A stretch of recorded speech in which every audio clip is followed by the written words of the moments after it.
Son shit, y'all ready? I hope y'all are. Remember that point in your life where it hit you, the age of enlightenment? We all had a different point. Sometimes we got it older.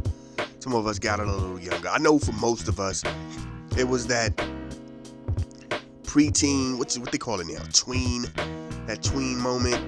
You know, you was like 12, 13, 14, and it hit you like, yo, there's a lot of things you have to question. It wasn't just your parents' authority. It was just a lot of stuff, man. Just stuff you was just like, yo, for real? You know what I'm saying? Like, when that point when it hit you with, like, cowboys and Indians. And you'd watch, you know what I'm saying, all these movies about the cowboys. And it hit you like, yo, and you was doing your history classes. And you start to realize, like, yo, so we weren't the good guys in this.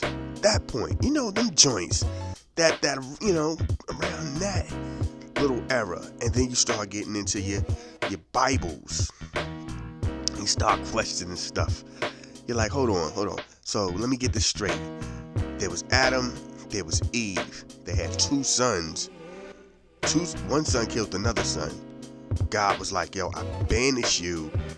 And when all those other people see you, they know who you are. Then you gotta look at your peoples and go, but hold on. What other people? It was just them. And that opened up a whole nother thing. That just opened up a whole nother chapter of questioning the explorations. See how it's the explorations. And you just start questioning all kind of joints. You know what I mean? This is them joints right here. You know what I mean? And what we talked about on this right here was Mary Magdalene. You know what I'm saying? Or Mary of Magdalene. And yo, like, just what was up with her? You know what I'm saying? We ain't go Da Vinci Code like that was Jesus' lover. You know what I mean? And they had babies in the bloodline. You know what I mean? Yeah, we ain't do all that. I'm just saying, it was one of those things where it was like, yo, she is the epitome of what it is to be a Christian, and how that as Christians was that overlooked. When you go to church, they talk about a million things and would overlook one of the greatest examples of being a Christian and just keep it moving like, yeah. And they talk about all these other people, all this other stuff, and just jump over that. We're not even gonna really mention that. And we ain't even gonna get into the First and Second Testament and the beauty of racism. That's a whole nother lane. You know what I'm saying? And y'all know what I mean. Remember the day you realize Hebrew basically meant Jew? That was it. But they never, like, the Second Testament, they were quick to go, you know, the Jewish people. First Testament, it was just Hebrew. Racist will quote First Testament all day. Racist would love to speak on the greatness of Moses and all this and all that and Abraham and boom, boom, boom. And then go out here and be like, forget the black people and the Jews.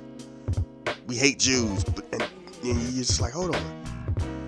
That's first of all, isn't Jesus a Jew? What are we talking about here? What are we talking about? Them moments in your life when you woke up one day and just was like, yo, this is mind blowing. And nobody could, you know, and people would try to like figure it out with you, like, well, that's different, isn't it? You know, you're like, we're overlooking something. And then, and what happens is with most of us, we grow up. It's like politics.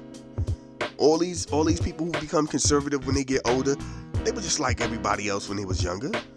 Out here like, yo, the laws are wrong. These the same, you know, blah, blah, blah. Then you get older, you make a little money, and you start thinking conservative. Like, yo, why is my tax money going to these people and they ain't working? You know, I see them out here with the new shoes and the TVs and blah, blah, blah. And ain't nobody got no jobs, really. Nah, you ain't gonna eat off of me. They got like 100 kids and they ain't got, they ain't eating off of me. It happens. Your perspective changes as you grow.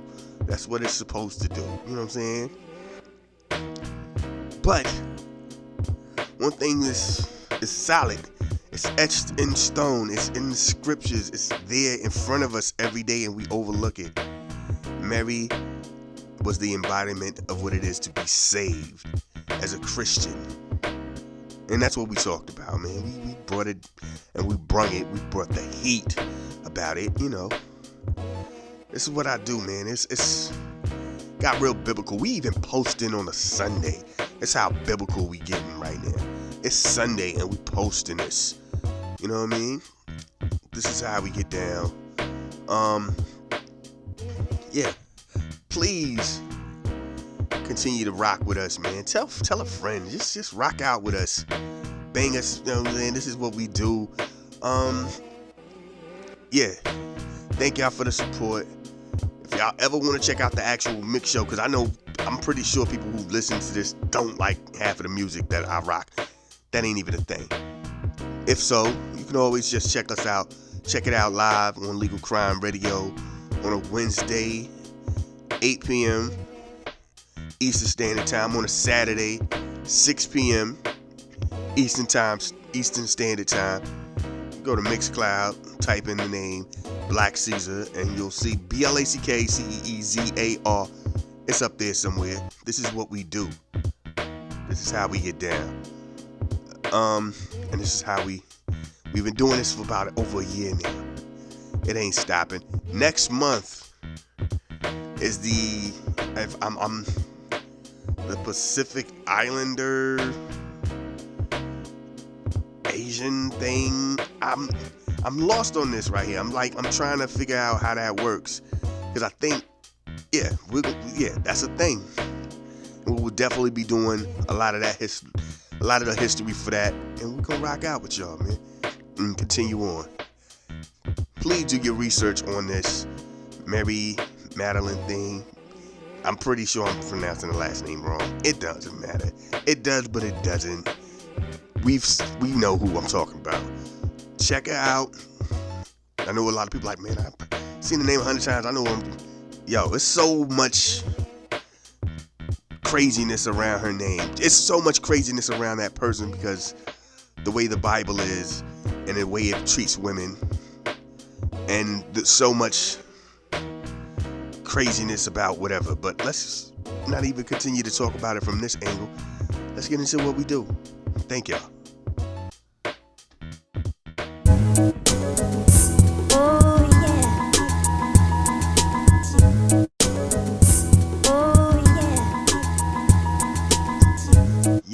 Yes. Hey.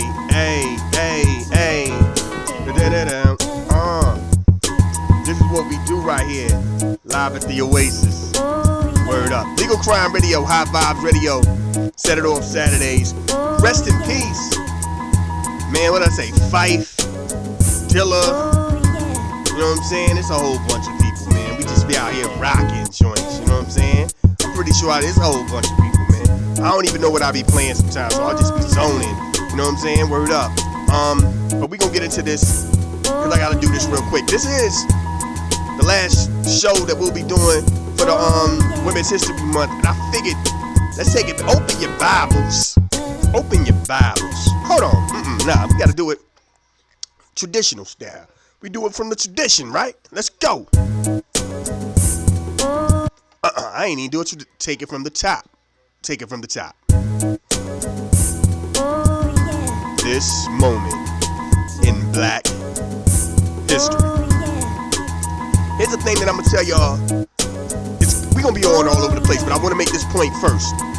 This is Black history. This is biblical history. This is ancient history. This is what it is. This is how it is. Know the history of the surroundings. You know what I'm saying? To get this, to understand what we talking about here. When we talk about what we talk about here. You know what I'm saying? And that's Mary Magdalene. You know what I'm saying? Which was not a last name. It was because she was from an area. You know, because that's what the Bible did. You know what I'm saying? Yo, so-and-so from such and such. Jesus from Nazareth. You know, that was how that worked. Somehow, we turned that into like that was her last name or something. Don't know how that happened, but that's how it happened. But we gonna talk about her and the joints. Because here's the thing. The way we was raised, and I guess, I mean, let me, the the way we were raised was she was a prostitute. Come to find out that that's really not the case. What happened is they merged two different individuals, which was what they did a lot of times. They merged two different individuals in two situations and gave her the name. A lot of that was because them dudes, and that's how you gotta say it, them dudes that was out here finding the scriptures and translating it and doing their thing, they were told to leave out certain stuff. They was told to like turn down certain stuff. And as you know, if you read the Bible, females really get the bad end of the stick. You know what I'm saying? They really come off really, there's no females that come away looking right in the Bible for real. You know what I'm saying? There's some here and there, but you know what I'm saying? It's a few, it's like 5 or something, right? So that was always the concept to do that. But the thing was, some say she wasn't a prostitute, she was a priestess who actually was going through some things, you know what I'm saying? She had schizophrenia and this and that and that, so people thought she was more so crazy or touched than anything. And but like I said, the name of making her a prostitute was more so a bad thing on their end. Growing up, we heard that as a bad end. As I got older, and you reading the Bible and you hit the joints and you watch people get saved and the baptisms and all this, you realize it wasn't a negative thing, that was the positive thing, if that was to be the truth. You know what I mean? She is the living embodiment of being saved. You know what I mean? She was physical, because y'all know the story. She was a prostitute that was throwing them stones at her, trying to stone her to death. Jesus stepped in and was like, yo, let he who was without sin cast the first stone. And dude was like, I just banged her, so I know I'm sinning. I'm gonna drop the rock. But she owe me, Jesus. She owe me. You gonna pay me? And he threw a fish at her. And you know what I'm saying? When he caught the fish, he turned to a bunch of fish and some bread. And he was like, peace be unto you, brother. I'm lying about that part. Don't go out here looking for that. I'm just saying. You know, they walked away apparently really cool with it. You know, if she owed money, I'm gonna get my paper. That's just what I'm saying. But anyway, so he saved her physically, figuratively, and literally. You know what I'm saying? And that was like, yo, it's mind blowing when you like that at that age of discovery and questioning, like 13, 14, 12, 13, 14. You're like, yo, that's the real hero in the concept of Christianity. That's who we are, because the rest of the apostles, they were like fishermen, one was a taxman. Like, they had jobs, they was really living their life, they had kids, they did their thing. She was the only one who was actually a sinner. Like, they say there's no stories about Judas, but they really are. We ain't gonna get into that, that's a whole nother thing. But she had you know what I'm saying? So if it's like, yo, if I'm out here sinning and Jesus saves me, we good. That was that story he said. Even though they really don't, I've never had a preacher or a pastor tell it to me like that. It's something you fall back and discover.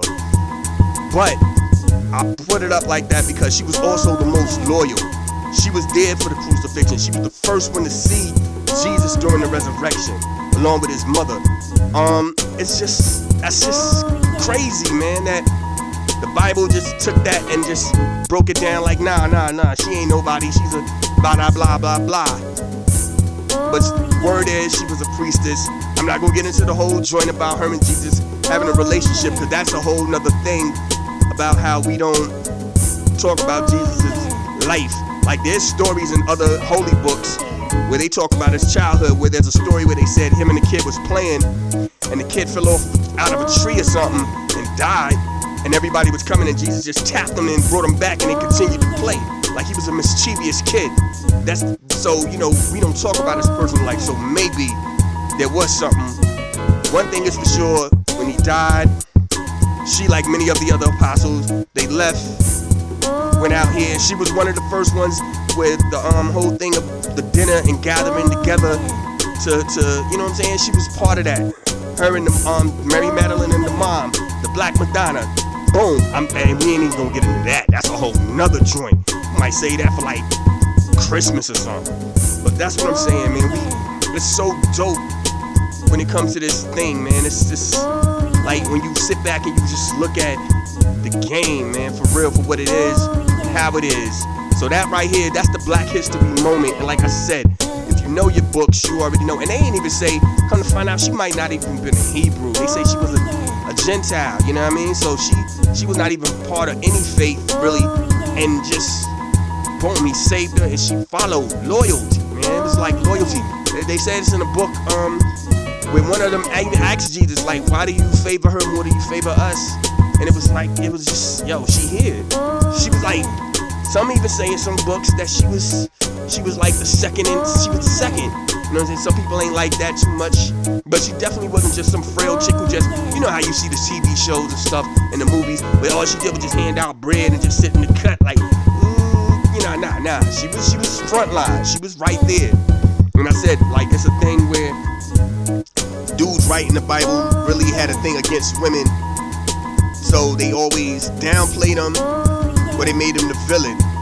Yeah, and sometimes when you look at these stories, you can read between the lines and see where the strength lies. You know what I'm saying? It is what it is, man. This is that Black History moment. You know what I'm saying? Take it how y'all take it. I ain't want to get too, if you are about the Bible life, I'm not here to poo-poo on your thoughts or how you was raised. I'm just saying, from where I sat and when I would talk to people and we would break down joints and just, you know what I'm saying, talk and build about stuff, that was one of them things that get overlooked. That she was saved, literally, figuratively. She is the living embodiment of what it is to be saved. That's all I'm trying to say to y'all, man. Anyway, we gonna get back into this music, you know what I mean, and do what we do, how we do. We got a little more time left. We gonna bang out in the heads. We've been rocking joints, new joints, old joints. That LL Cool J joint, I shouldn't have cut that off. My fault. I will play that another time all the way through. That's off of a 94 album where he was having issues with Def Jam, so he went out here and just put out an album himself on an independent label. You know what I'm saying? We hunt joints down out here, for real. I remember I had that joint, over 10 years ago, right before Obama got into office, so I know I had that joint. Anyway, this is what we do. This is how we get down. Get at me on Google me. Just Google me. We gonna do what we do. Ooh, I love this right here. Oh yeah, I do. She be like, what? Oh yeah, I do. That sound like when somebody tried to argue with you when you was something about wrong, and then you hit them with the real joint and they realized they was right. Like, nah, you didn't. Nah, that ain't how that happened. It happened like this. Yeah, alright then. Shush. Let's keep it moving. Anyway, let's do what we do. Let's go.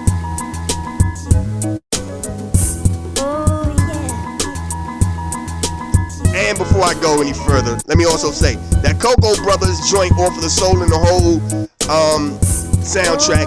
Yo, y'all know they was going after big on that joint. Yeah, let's not keep it. Let's keep it real. Now let's get back into what we. Yes. Hey, that's my time. I had to play that joint, man. Tribe Called Quest was that joint, man. I don't care what nobody say. East Coast, West Coast, worldwide. Everybody's a Tribe fan at the end of the day. Word up.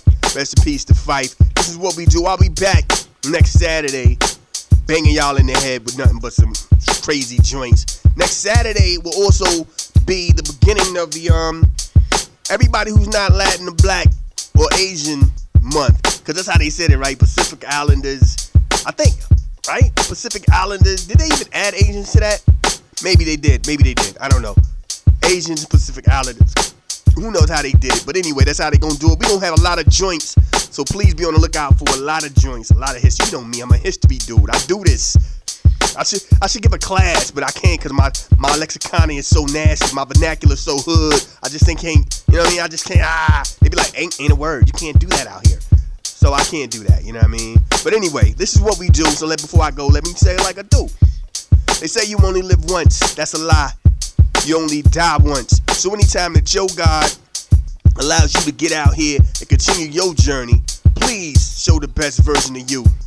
Y'all be safe. Peace. And it's snowing out here in Cincinnati. And it was like 70 degrees, close to 80 degrees at one point during the week. Don't get sick, y'all.